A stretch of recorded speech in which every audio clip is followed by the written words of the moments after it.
Malar's kitchen பார்க்கும் உங்கள் அனைவருக்கும் என்னுடைய அன்பான வணக்கம். இன்றைக்கி வந்து சூப்பரான டேஸ்ட்டில் எப்படி நெத்திலி கருவாடு தொக்கு பண்ணலாம் அப்படின்னு தான் நம்ம பார்க்க போகிறோம். ஸோ இந்த கருவாடு தொக்கு எல்லா வகையான குழம்பு அப்புறம் சாத்து கூட மிக்ஸ் பண்ணி சாப்பிட்டா ரொம்ப ரொம்ப சூப்பராக இருக்கும். ஸோ வாங்க எப்படி செய்யுதுன்னு பார்க்கலாம். கருவாடு தொக்கு பண்ணுறதுக்கு மண் பாத்திரத்தில் நான் வந்து தேவையான அளவு எண்ணெய் ஊற்றிக்கிறேன். எண்ணெய் வந்து கொஞ்சம் நிறையாவே சேர்த்துக்குங்க. எண்ணெய் சூடான பின்னாடி 1 டீஸ்பூன் அளவுக்கு கடுகு சேர்க்குறேன். கடுகு நல்லா பொரிஞ்சதும் 20 பல் பூண்டு சேர்த்துக்கிறேன். சேர்த்து பூண்டுடைய வாசனை வர வரைக்கும் நல்லா வதக்கிக்கலாம். வதங்கின பின்னாடி இதில் கொஞ்சம் கருவேப்பிலை இலைகளை சேர்த்துக்கலாம். கருவேப்பிலை இலையும் நல்லா பொரிக்கட்டும்.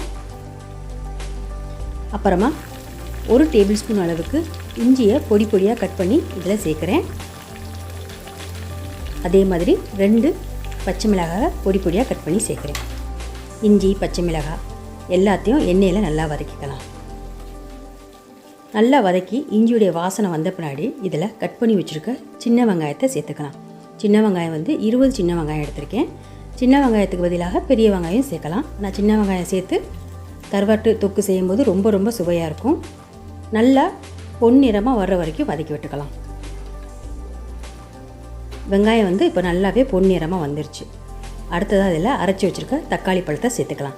2 மீடியம் சைஸ் அளவுக்கு தக்காளி எடுத்து அரைச்சி வச்சுருக்கேன். இதை சேர்த்துக்கலாம். இந்த மாதிரி தக்காளி அரைச்சி சேர்க்கும்போது தொக்கு நல்லா திக்காக இருக்கும். அதே சமயத்தில் ஈஸியாகவும் வதங்கிடும். இப்போ இது கூடவே எல்லா மசாலா பொருட்களையும் நம்ம சேர்த்துக்கலாம். 1/2 டீஸ்பூன் அளவுக்கு மஞ்சள்தூள் சேர்க்குறேன்.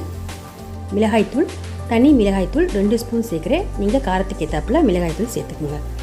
அதே மாதிரி 2 ஸ்பூன் அளவுக்கு மல்லிப்பொடி, அப்புறம் தேவையான அளவு உப்பு வந்து கொஞ்சமாகவே சேர்த்துக்கும். ஏன்னா வந்து கருவாட்டிலே உப்பு இருக்கும். அப்படி பத்தலைனா கூட கடைசியாக சேர்த்துக்கலாம். எல்லாத்தையும் சேர்த்துட்டு மிக்ஸ் பண்ணி விட்டுறலாம். எண்ணெயிலே நல்லா வதக்கி விட்டுறலாம். மிளகாய்த்தூள் மல்லித்தூள் பச்சை வாசனை போகிற வரைக்கும் இதை நல்லா வதக்கி விட்டுக்கலாம். இது நல்லா வதங்கி வதக்கின எண்ணெயெல்லாம் மேலே தெளிஞ்சு வர வரைக்கும் இதை வதக்கிக்கணும். அடுப்பை வந்து மிதமான தீயிலே வச்சுக்கலாம். நடுநடுவில் மட்டும் அடி பிடிக்காமல் இருக்கிறதுக்கு எல்லாத்தையும் ஒரு தடவை இந்த மாதிரி கிண்டி விட்டுக்கலாம். இப்போ மசாலா தூள் உடைய பச்சை வாசனை எல்லாம் போயிடுச்சு. எண்ணெயெல்லாம் நல்லா தெளிஞ்சு வர ஆரம்பிச்சிருச்சு. இந்த ஸ்டேஜில் சுத்தம் பண்ணி வச்சுருக்க கருவாடு துண்டுகள் எல்லாத்தையும் சேர்த்துக்கலாம். நான் வந்து இன்றைக்கி கருவாடு தொக்கு பண்ணுறதுக்கு நெத்திலி கருவாடு எடுத்திருக்கேன். நெத்திலி கருவாடுடைய தலையெல்லாம் நீக்கிட்டு வெதுவெதுப்பான தண்ணியில் 2-3 தடவை நல்லா சுத்தம் பண்ணி எடுத்து வச்சுருக்கேன். எப்பயுமே கருவாட்டு குழம்பு வச்சாலும் சரி, கருவாடு தொக்கு பண்ணாலும் வெதுவெதுப்பான தண்ணியில் கருவாடை 2-3 தடவை நல்லா வாஷ் பண்ணிடணும். அப்படி வாஷ் பண்ணும்போது கருவாடில் இருக்கிற உப்பு அப்புறம் கல் மண் எல்லாமே தண்ணியில் போயிடும். ஸோ எல்லா கருவாடையும் சேர்த்துட்டு நல்லா மிக்ஸ் பண்ணி விட்டுடலாம். இந்த கருவாடு தொக்கில் வந்து நெத்திலி கருவாடு தான் சேர்க்கணும் கிடையாது. மற்ற எந்த கருவாடும் சேர்த்து இதே மெத்தடில் செய்யலாம். ரொம்ப ரொம்ப டேஸ்ட்டாக இருக்கும். இப்போ வந்து கருவாடை வேக வைக்கிறதுக்கு ஒரு 1/4 கப் அளவுக்கு மட்டும் கொஞ்சமாக தண்ணி சேர்த்துக்கலாம். தண்ணி சேர்த்தாச்சு. இப்போ வந்து இதை கொதிக்க வைக்கிறதுக்கு மூடி வச்சிடலாம். ஒரு 1-2 நிமிஷம் தண்ணி நல்லா கொதித்து வரட்டும்.